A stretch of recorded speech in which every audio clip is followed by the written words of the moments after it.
That is Laura, and this is Kyle, and it's another episode of He Said, She Said. Laura, how are you?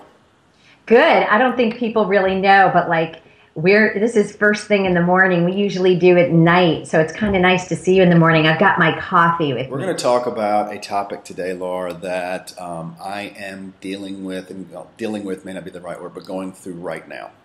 So me and the Queen, we're engaged, obviously, and we have set a date, and that date is going to be in the summer of next year.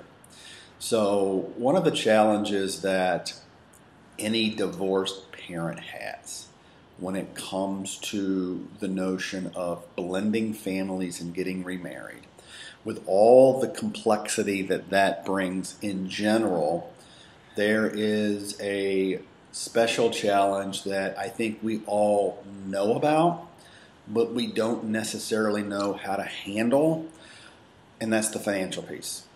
Okay? So if you're a divorced or single parent, it's a likelihood, at least I hope it's a likelihood, that there are financial components and responsibilities that we have. The question then becomes, how do you blend a family and take into consideration those obligations? Because we can't kid ourselves.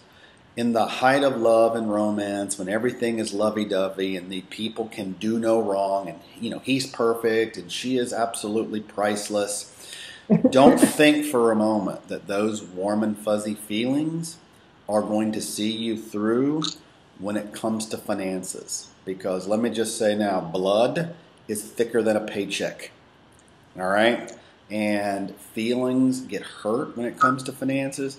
I mean, for the nuclear family, you know this, financial is usually the first or second top reason for divorce. Absolutely. So when you think about putting a blended family together, it focuses so much more attention on the financial aspect. So we're going to talk a little bit today about some of the things that I'm doing. Doesn't make it right, but it's some of the things that we're doing because I'm overly sensitive to that. I don't think this is a talked about enough topic. People talk about financial self-sufficiency when moving forward, especially when I talk to women. I talk about that owning your own financial future after divorce.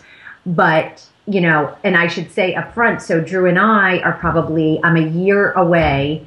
We are a year away from our fourth combined, blended children leaving for college. College expenses are all set. So now it becomes, how do we begin our life together financially? And it is complicated because you have two people with their own financial picture. You have, I know we have what we come in with, but not just the obligations, because we don't have child support anymore. There's none of those kind of obligations, and the kids will be, college is not an issue either. So those are the big nuts. But we each have, or let me speak for myself. I have things I would like to do for my kids and ways I would like to plan financially for them as they are blood. And I know Drew does as well. So it is critical. And I think that this probably will be one in a series of conversations that we can have about how to do that, because it's extraordinarily emotional. And the one thing I said to Drew the other day, literally, was I don't want these conversations, this to be the demise of our relationship. Let's back up for a moment and let me kind of share, because you guys are later in life, right? You don't have some of those components that I'm dealing with right now. Yep. That I will continue to deal with. And that's, obviously the financial obligations of child support and some things like that. So let me kind of walk you through a little bit about what we've done up until now. So we have a long engagement. By the time we get married next summer, it's going to be about a year and a half. So we got engaged last fall. We knew it was always going to go there, but we've waited for different reasons. And if you want to know those reasons, you can read about it, or we can talk about it sometime in the future. Read about it in the book. So one of the first things that I think me and the Queen recognize is there has to be complete and I can't emphasize the word complete enough, transparency. There's got to be transparency around how much money you make, what your income is, transparency around the financial obligations that you have to your former spouse or partner, transparency around the debts that you've got, transparency around the type of credit that you have. You cannot, under any circumstances, I don't care, leave those out. Because here's what happens. A couple gets together and they may talk about finances. And one of them may be the spender and one of them may be the saver. Okay? And so we put these brackets and we kind of label people. Well, I can say that I'm a spender, Laura, but I have an interpretation of what that means. She may have a completely different interpretation. She may be a spender, but in my opinion, she may be a spender to like the 10th power, okay? Where she may see that as completely fine. So there has to be a far more granular understanding of how we approach money. The only way that we can do that is through transparency. So here's what we've done. So we've talked quite a lot about, how much her and I make and kind of how we spend money and so forth, but it's been very high level. There's plenty of apps out there, and I'm going to go ahead and give a shout out to the app or the website mint.com. That website allows you to bring in all of the financial accounts that both of you have together under one, view, if you will, okay? So we're able to bring all of our accounts together, both our debts and our credits and our paychecks and so forth together, and then it gives us the opportunity to be able to look at how we spend money, how we save money, where our money is, where it's not at. We started doing that. Now, mind you, we're getting married next summer, right? We started doing that hardcore this month. We've been kind of playing around with it since the spring. So I'm giving myself, and we're giving each other a year to understand how we handle our finances. And here's the beauty of that. Because now, when we're still in the engagement phase and there's excitement about the marriage, and let's be honest, right? Once we get married, and because the Queen and I don't live together, things are going to get a little bit more mundane and so forth.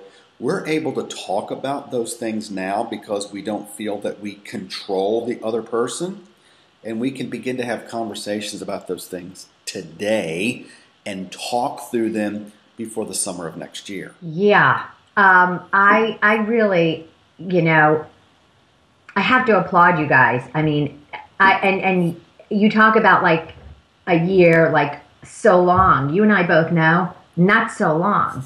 With the normal complexities of life and other things. Take out just the there's a million other things on top of the financial conversations. But they are tricky, and the transparency is completely critical. So you guys are working towards a marriage date, wedding. We have a different even complexity, which is we don't have a wedding planned. It won't be, it's like, how do we integrate and merge without a wedding, without the formality, the legal formality of a marriage, which, that's a whole subject. Again, we've talked about before, marriage, or not, or whatever, good, bad, or indifferent. Our decision right now is not to do that formality. But it is complicated. And I who pride myself on being able to navigate difficult conversations, it's what I do and what I support people on. These are really difficult conversations. I feel myself carrying some of the emotion, some of the protectiveness of these years since my divorce, and reclaiming my own financial self-sufficiency, feeling nervous and scared in those conversations, and that tightening of my grip on, I've got to protect myself, I've got to protect myself. And I think that there is that element. I don't know you guys have that kind of conversation. I'm sensitive to the fact, and I think that you would probably call this, right, financial independence, right? I mean, much like, I don't know about yourself, but when her divorce, I mean, she was kind of blindsided about some financial aspects of her former marriage, and so she's very sensitive to that. And as a result of that, I'm sensitive to that too, right? I think both of us view, there's a fine line, all right? And I'm just going to come out and say this. You can't treat your romantic relationship with or marriage one way and your financial another way, okay? If you're going to be in a committed relationship, such as yourself, or you're going to be married, such as me and the Queen, it's all in or it's not. You can't go all in over here, but then hold back on the financial aspect of it because of some sort of fear. Because I got to be frank with you, and I'm just going to say this. If you've got those types of fears, either you need to, there's a control aspect that needs to be looked at, or maybe you're marrying the wrong person.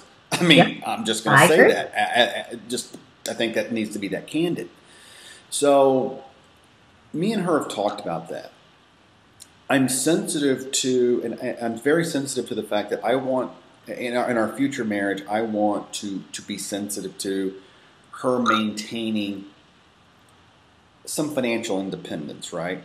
But we also agree that we're not going to treat our financial relationship like the roommate plan, okay? Right. Where, she's got her paycheck and I've got mine and we keep everything separate and we kind of just, well, you pay this much and I'll pay that much. We're not doing that, okay? Because I've been a financial advisor to numerous couples over the years, all right? And everyone, and these are people that are in financial crisis. So they come to us and I sit down with them.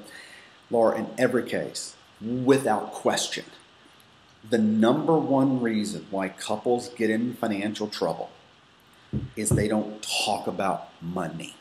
Yeah. They don't. So they treat their finances like the roommate plan. And they don't know what the other person is doing.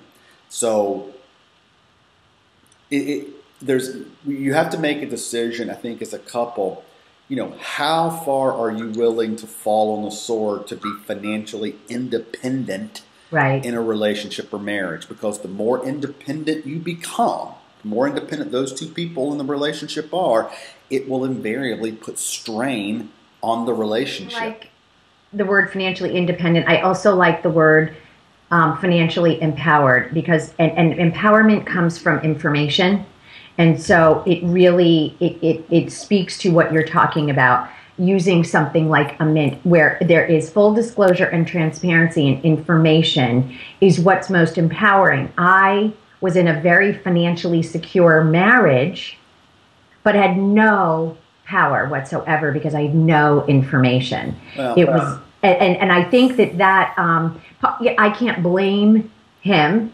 because I didn't assert myself in the way that I should have. But I think there never had been a conversation of, Laura, I want you to know, I want you to have your, God forbid. I mean, listen, you and I both know shit happens. Shit happens. And each person, I believe this strongly, especially for women, that they need to be in a position within their relationship that they could survive whatever shit may happen. And I'm not talking about just divorce. I'm talking about someone up and dies. And you've got to be in a position where you have the information and you're empowered that you can survive, and you're in a place, both credit score, all of those things that will allow you to survive. Let me tell you how usually that happens. We talk about empowerment. So I'm a little skeptical of the word empower. I know you're not. I'm skeptical of the word empower because it's a nice way of saying control. Okay, so I don't view it that way, but okay. I will say this: the number one reason why what you're talking about happens is in almost every relationship that I've ever seen. When it comes to the financial aspect, one person is the finance person, right, and the other person goes along for the ride. Usually, It's because the person going along for the ride doesn't want to get involved in the financial piece. They're not number savvy. They're not financial savvy. They don't want to deal with that. You do that to your own detriment. One of the first things that me and the Queen talked about when we decided to get married, and I said when we had conversations about finances, and this is a deal killer for me, and I think it now has become one for her. I don't want to bear the burden in our relationship of being the finance guy. I'm a numbers guy. I love Excel spreadsheets like I love toys, okay? I can play with them all day long. But I am not going to bear the burden of that in our marriage, nor do I want to, because if I'm going to be seen as the financial guy, I will invariably migrate towards being the one who does it all himself, and she gets left out. So I said, here's the deal. Every week till the day that we die, we're going to sit down together and we're going to look at, I may do all the stuff, but she is going to know exactly where we stand at every given moment. So that, and here's the beauty of that, right? And here's why couples who do that kind of finance person, non-finance person relationship fail. When we sit down every week, it forces us to have conversations. We have to talk about it. Otherwise, you don't until you reach a crisis point where he's sitting there doing the finances and he's like, holy crap, she's spending so much money, and then a fight starts. And I want to say something to that, too. That conversation is intimacy, and it takes a relationship to another level. I've experienced with Drew some of the most difficult conversations have been these kinds of conversations. And when we have them, and because you become vulnerable in a completely different way, it really is a level of vulnerability, especially if you've either made financial decisions that you aren't thrilled with, or you're in a situation you don't want to be in, or it allows you to take the intimacy that you have with someone to an entirely different level, and frankly, it strengthens it. It gives you a better chance of being together. There's no way around that. Like I said, I stepped away because I was in a marriage where there was a significant amount. It wasn't money that we built together from the beginning of our relationship, and it was like, it's getting taken care of. I have an MBA. I love Excel like you. I'm good in Excel, but I didn't ask, and I trusted. I was young, and I didn't even recognize that having this kind of information and conversation was going to be something that was important. And frankly, when I got divorced 15 years later, I felt like an idiot. It was a very sobering and humbling, embarrassing experience to have to figure it all out again on my own. And I didn't like it. It was not good. For those who are listening to this and they are in a relationship where it may be going towards marriage, they want it to go towards marriage, or maybe that they are married, or maybe that they've been in a relationship for a long time. Maybe they're like you, maybe they're just, we're going to live together, do whatever. How do you start down that path? Okay. I think the very first place you have to start, Laura, the very first place, before you get into Excels and Mint and all this other stuff, you've got to start with the question, what are your long-term financial goals? Where do you want to be? You've got to start at 60,000 foot. And then the farther you go, you begin to get down to ground level, which is at that point, well, how much money do you want to give the kids while they're in college and things of that nature? You can't start there. Right. You've got to start up at the top, right? I mean, and that question goes like this. So, what's your goal for retirement? What's your goal for, when you plan on stopping working? And, where would you want to live? And, me and the Queen had these conversations years ago. So we already navigated that piece of it. And what happens is you begin, like I said, you begin to talk at a high level. you will automatically and over time, this is not a one sit down conversation. This is like, I mean, we've been doing this for years, okay? Yep. You begin to dig deeper, and you begin to get deeper, and you begin to get deeper until eventually you turn around, you look, and you find out that, hey, we are on a much closer financial tracking than I thought we were. But it doesn't happen on one conversation, and it doesn't happen, it needs to happen early in the process. You can't think, well, God, it's so far in the future. No, it's not.